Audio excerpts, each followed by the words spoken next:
Hero Vishal, action movie director Hari కాంబినేషన్లో వచ్చిన మూడో చిత్రం రత్నం. గతంలో వీరిద్దరూ కలిసి భరణి, పూజా చిత్రాలు చేశారు. అవి రెండు ఘన విజయాన్ని సొంతం చేసుకోపోయినా కమర్షియల్ గా పర్వాలేదనిపించాయి. అయితే 10 ఏళ్ల విరామం తరువాత వీరిద్దరి కాంబోలో వచ్చిన రత్నం మాత్రం ప్రేక్షకుల సహనానికి పరీక్ష పెట్టింది. దర్శకుడు హరి సినిమా మొత్తాన్ని యాక్షన్ మయం చేస్తే తన రీ రికార్డింగ్ తో దేవిప్రసాద్ చెవులు హోరెత్తించారు. చిన్నవాడైన రత్నంను తీసుకుని బతుకు తెరువు కోసం తమిళనాడు నుండి ఆంధ్రప్రదేశ్లోకి అడుగు పెడుతుంది అతని తల్లి రంగనాయకి. తన మీద పడిన వెలయాలు అనే అపనిందను తట్టుకోలేక పోలీస్ స్టేషన్లో ఆమె ఆత్మహత్య చేసుకుంటుంది. అనాథ అయిన రత్నాన్ని స్థానికంగా ఉండే రౌడీ పన్నీరు చేరదీస్తాడు. ఆ తరువాతి కాలంలో అతను నగరి ఎమ్మెల్యే అవుతాడు. పోలీసులు చేయలేని పనులను వారి కోరిక మేరకు రత్నంతో చేయిస్తుంటాడు. ఓ రోజున మెడికల్ ఎంట్రన్స్ ఎగ్జామ్ రాయడానికి తమిళనాడు నుండి ఏపీ బోర్డులోకి వచ్చిన మల్లికపై లింగం బ్రదర్స్ మనుషులు దాడి చేస్తారు. తన తల్లిలానే ఉన్న ఆమెను కాపాడుకోవడం తన కర్తవ్యంగా భావిస్తాడు రత్నం. తనను కాపాడిన రత్నం మీద ప్రేమ పెంచుకుంటుంది మల్లిక. అయితే ఆమెలో తల్లిని మాత్రమే అతను చూస్తాడు. సాధారణ కుటుంబానికి చెందిన మల్లిక మీద లింగం బ్రదర్స్ ఎందుకు దాడి చేశారు? తమిళనాడు నుండి కట్టుబట్టలతో రత్నం తల్లి ఏపీకి ఎందుకు వచ్చింది? తల్లి పోలికలున్న మల్లికను సమస్యల నుండి గట్టెక్కించడానికి ప్రాణాలను పణంగా పెట్టిన రత్నం జీవితం ఎలాంటి మలుపులు తిరిగిందన్నదే ఈ సినిమా కథ. యాక్షన్ మూవీస్ కు పెట్టింది పేరు హరి.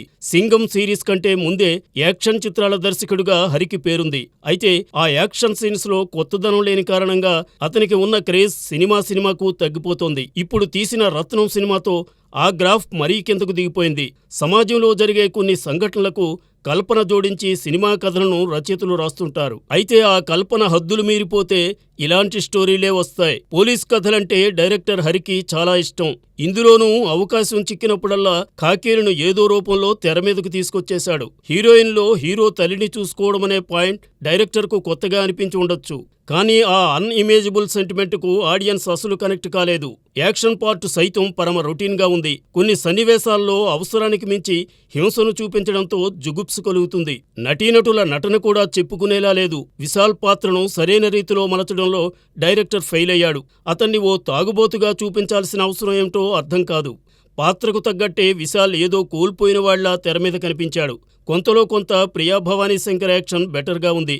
యోగిబాబు చెప్పే కామెడీ డైలాగ్స్ బుర్ర హీటెక్కిపోయిన ప్రేక్షకుడికి కాస్తంతా ఊరట కలిగిస్తాయి. ఇతర కీలక పాత్రలను సముద్రఖని, మురళీ శర్మ, హరీష్ పేరడి, జయప్రకాష్, తులసి, విజయ్ కుమార్, గౌతమ్ వాసుదేవ్ మేనన్ తదితరులు పోషించారు. దేవిశ్రీ ప్రసాద్ స్వరాలకు శ్రీమణి అర్థవంతమైన సాహిత్యాన్ని అందించాడు. కానీ అవి ప్రేక్షకుల మనసుల్ని తాకేలా ఆ సన్నివేశాలు లేవు. హీరో హీరోయిన్ల మధ్య ఉండేది వన్ సైడ్ లవ్ కావడంతో డ్యూయెట్లకు ఆస్కారం లేకపోయింది. డిఎస్పీ నేపథ్య సంగీతం చెవుల్లోని తుప్పును రాలగొట్టింది.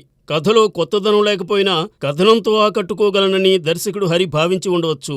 కానీ రొటీన్ యాక్షన్ సీక్వెన్స్ పండని కారణంగా రత్నం పేలవమైన చిత్రంగా మిగిలిపోయింది.